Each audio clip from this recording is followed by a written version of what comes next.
자, 이 과목 3편, 네, 기술적 분석인데요.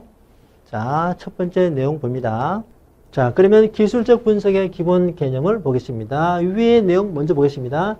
자, 기본적 분석은 내재 가치를 분석하는 게 맞죠. 그런데 기술적은 내재 가치를 무시합니다. 왜 그럴까요? 내재 가치를 정확하게 파악하기 위해서는 리얼타임의 재무 정보가 필요한데 어떻습니까? 공시 자체가 늦게 나오잖아요. 타임 랩이 있죠. 그래서 내재 가치의 정확한 파악이 힘들다라는 겁니다. 자, 거기다가 누군가가 내재 가치에 대한 좋은 정보를 혼자 알았다 치면 어때요? 돈을 가지고 와서 주식을 사겠죠. 그러면은 거래량과 가격에 반영이 된다라는 겁니다. 그래서 자, 내재 가치를 포함한 모든 정보는 시장의 수요와 공급을 통해서 이 가격에 다 반영이 된다라는 겁니다. 그래서 이 가격의 움직임만 제대로 파악하면 된다. 이것이 바로 기술적 분석의 취지다 보시면 되고요. 자, 다음 페이지 갑니다. 네, 기본 가정 가볍게 보시면 되는데요. 방금 본 대로 모든 것은 어때요? 시장의 수요와 공급에 의해서 결정이 되니까 시장 가치나 추세 변화 모두 시장의 수요 공급에 의해서 결정이 된다 보시면 되고요. 2번과 4번은 자, 추세는 지속이 되고 패턴은 반복이 된다는 기술적 분석의 큰 전제라고 보시면 됩니다. 자, 밑에 나오는데 네, 추세는 지속이 되고 패턴은 반복된다. 네, 테크니컬 분석의 기본 전제가 됩니다. 자, 그리고 이제 장단점이 나오는데 요건 이제 시험에 잘 나오죠. 뭐 내용은 평이합니다. 자, 이 중에서 이게 제일 중요합니다. 자, 차례대로 내용을 보겠습니다. 장점은요. 심리를 반영을 하고 매매 타이밍 포착을 할 수 있다. 이거는 기본적 분석에서는 제공이 안 되는 거죠. 자, 예를 들어 보겠습니다. 우리가 기본적 분석 시간에 이 그림을 본 적이 있어요. 자, 시간이고 주가인데 주가는 장기적으로는 어때요? 장기적으로는 내재 가치 수렴하죠. 내재 가치에. 그런데 단기적으로는 어때요? 네, 오버슈팅과 언더슈팅이 반복이 됩니다. 이런 식으로. 자, 올라갈 때는 어때요? 올라갈 때는 탐욕 심리가 발동이 돼서 오버슈팅이 되고 내려갈 때는 공포 심리가 발동이 돼서 언더슈팅이 돼요. 이렇게 기본적 분석은 내재 가치만 파악하고자 하는 것이기 때문에 심리를 반영을 못합니다. 맞죠? 또 차트 분석을 통해서 타이밍 포착을 기술적으로 할 수 있지만 기본적으로 전혀 할 수 없는 거죠. 이렇게 보시면 되고요.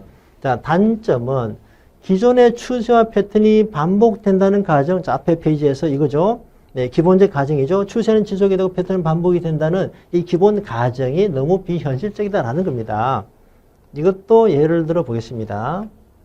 자, 추세가 이렇게 움직인다면, 자, 이 시점에서 여러분은 어떤 초이스를 하겠습니까? 네, 추세는 지속이 되고, 자, 이 시점에서 추세는 지속이 되고 패턴은 반복이 되니까, 네, 이 추세가 지속이 될 테니까 주식을 사야 되겠죠. 그죠? 그래서, 예상대로 주가가 올라가면 좋은데, 그런데 내려가면 어떻게 할 거냐?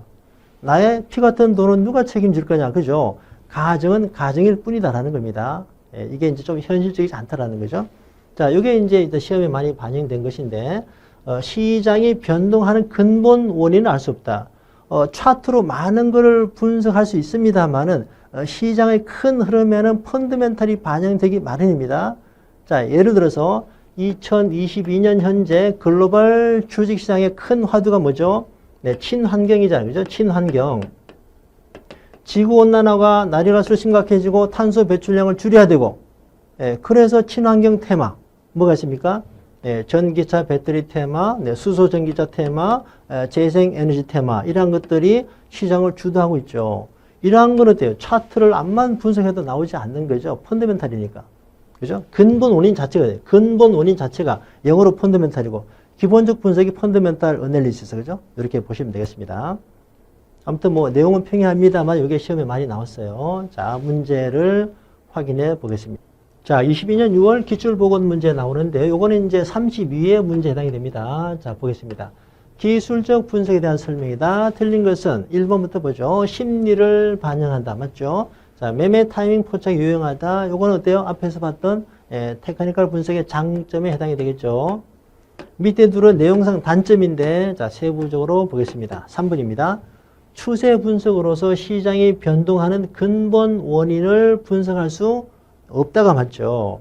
아무리 차트 분석을 열심히 많이 한다 하더라도 시장이 변동하는 근본 원인, 이 자체가 펀더멘탈이잖아요. 이건 알 수가 없습니다. 앞에서 강조한 문장이죠. 한 번 더 확인하시고요. 자, 4번은 어떻습니까? 추세는 지속이 되고 패턴은 반복이 된다는 가정 자체가 가정일 뿐이다. 비현실적이다라는 단점에 맞는 내용이죠. 3번이 답이 되고요. 자, 밑에 해설 참고하시면 되겠습니다. 자, 그리고 다음 기본서 문제 보겠습니다. 자, 1번부터 기술적 분석은 모든 정보는 가격에 포함되어 있다. 앞에서 얘기한 거죠. 네 가지를 포함한 모든 정보가 시장의 수요와 공급을 통해서 어디에? 가격에 반영이 되므로 이 가격의 움직임을 잘 분석하면 되는 거죠. 그리고 가격을 분석한다는 건 어때요? 추세는 지속이 되고 패턴은 반복이 된다. 이거를 활용해서 향후의 주가를 예측하고자 하는 것이다. 이렇게 보시면 되고, 따라서 1번과 2번은 그 연장선이다 보시면 되겠죠. 자, 3번은 이제 바로 뒤에 나오는데, 기술적의 네 가지 카테고리, 추세 분석, 패턴 분석, 지표 분석, 시장 구조 이론 네 가지를 말합니다. 자, 4번입니다. 기술적 분석은 수요와 공급을 변동시키는 원인, 이것이 아니죠. 자, 모든 정보는 시장의 수요와 공급을 통해서 가격에 반영이 된다. 즉, 수요와 공급의 결과물이죠. 가격을 분석하면 되는데, 이거는 이제 결과물입니다. 원인이 아닌 거죠. 원인은 펀더멘탈에 해당이 되겠죠. 아무튼 기본서 문제니까 주의하시기 바랍니다. 거의 뭐 같은 맥락이지만 이 표현 자체 주의하시면 되겠습니다. 자, 밑에 해설도 참고하시죠. 수급 변동의 원인, 이 자체는 펀더멘탈이다라는 겁니다. 이렇게 정리하시면 되겠습니다. 자, 다음은 이제 네 가지 카테고리 방금 봤던 거죠. 기본서 문제에 이렇게 반영이 됐으니까 네 가지 카테고리를 외우는 게 일단 필요하고요. 다만 이제 이것이 우리 강의 순서입니다. 우리가 배우는 순서이기 때문에 순서를 기억하면 좀 더 쉽게 외워질 여지가 있는 거죠. 자, 추세 분석, 패턴 분석, 시장 구조 이론, 지표 분석 각각 이런 내용들이 있다. 차례대로 배우는 거죠. 참고로 말입니다. 시험 문제는 세 문제가 나온다면 이렇게 하나가 나오고요. 네 문제가 나온다면 시장 구조 이론도 나올 수 있는데 엘리어트 파동은 이제 32에는 나왔습니다만 잘 안 나오는 편이라서 여기 안 나온다면 추세에서 하나 더 나올 확률이 높습니다. 여기에 내용이 많거든요. 다우 이론도 여기 들어가고요. 다우 이론이나 갭 이론 다 여기 들어갑니다. 이렇게 참고하시고 자, 다음 내용 보겠습니다. 자, 다우 이론을 보겠습니다. 다우 이론 매우 중요합니다. 시험에 잘 나옵니다. 이번 시간 제일 중요한 주제입니다. 자, 먼저 말이죠. 두 가지 시험 대비 포인트 체크하겠습니다. 첫 번째는 장기 추세 6국면의 순서. 자, 그리고 명칭이 중요합니다. 명칭은 말이죠. 지금 눈에 보이는 것 외에도 추가로 있습니다. 잠시 뒤에 보겠습니다. 자, 두 번째는 6국면의 개별 국면별 개념. 서로 구분이 돼야 됩니다. 자, 그러면 세부 내용을 보겠습니다. 자, 다우가 말하는 장기 추세는 이런 식으로 상승 3국면을 거치고 또 하락 3국면도 거치면서 이렇게 순환된다라는 거고요. 매집 상승 과열을 상승 추세 3국면, 자, 분산 공포 침체를 하락 추세 3국면이라고 합니다.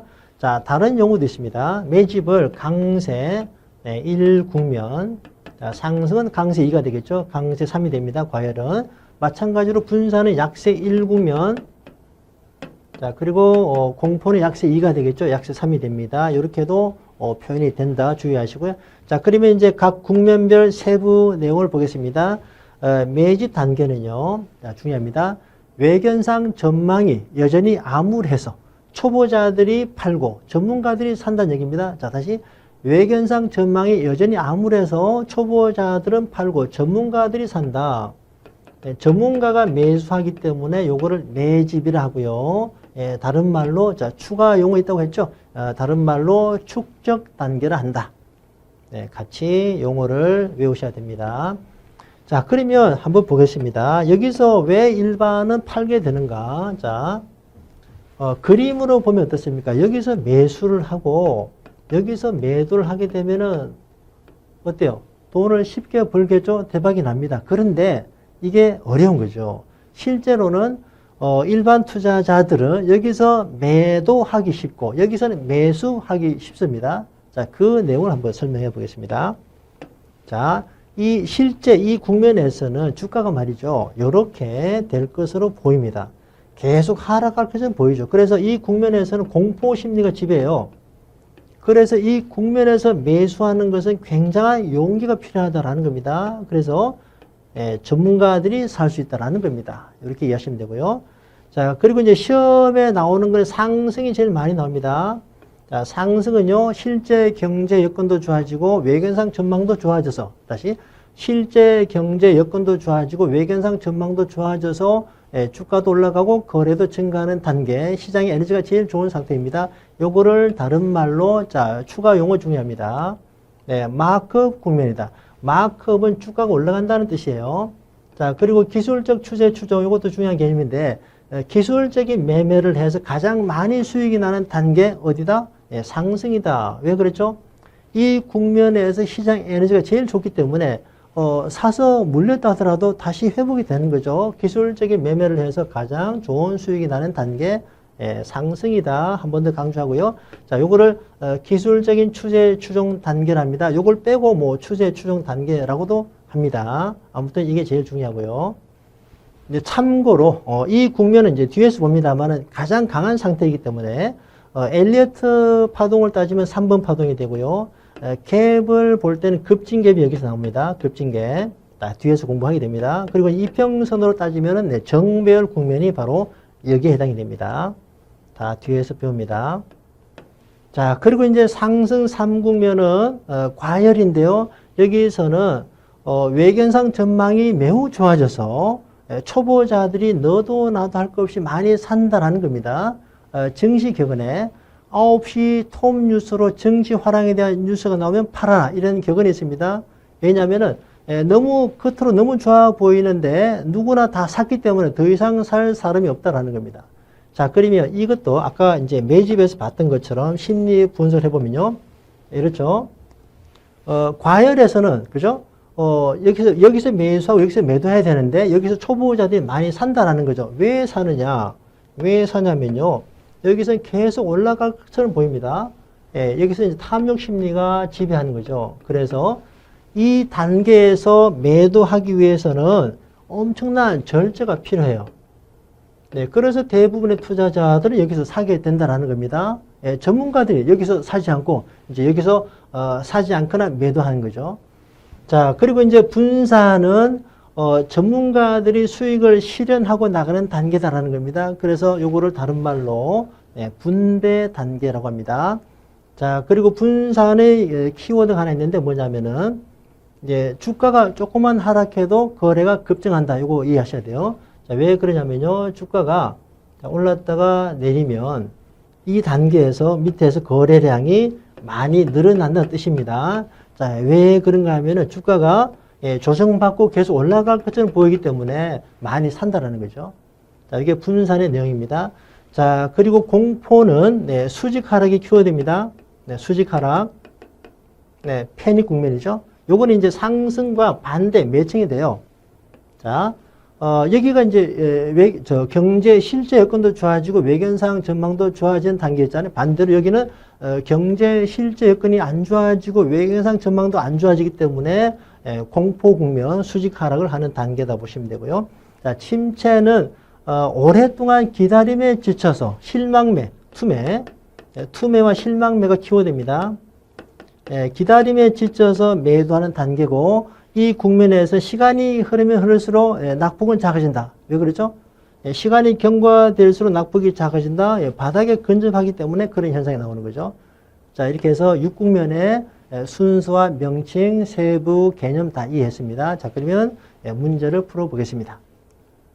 자, 기본서 문제입니다. 다우의 강세 국면과 약세 국면 설명이다. 틀린 거는 매집을 축적 단결한다. 자, 눈으로 한 번 더 보죠. 자, 매집을 축적 단결한다. 맞죠? 자, 경제 여건과 기업의 영업이익이 좋아지며 주가가 상승하고 거래가 늘어난다. 마크업이죠. 자, 강세 2국면, 마크업 국면이요. 기술적 추세 추종 단계다. 제일 중요합니다.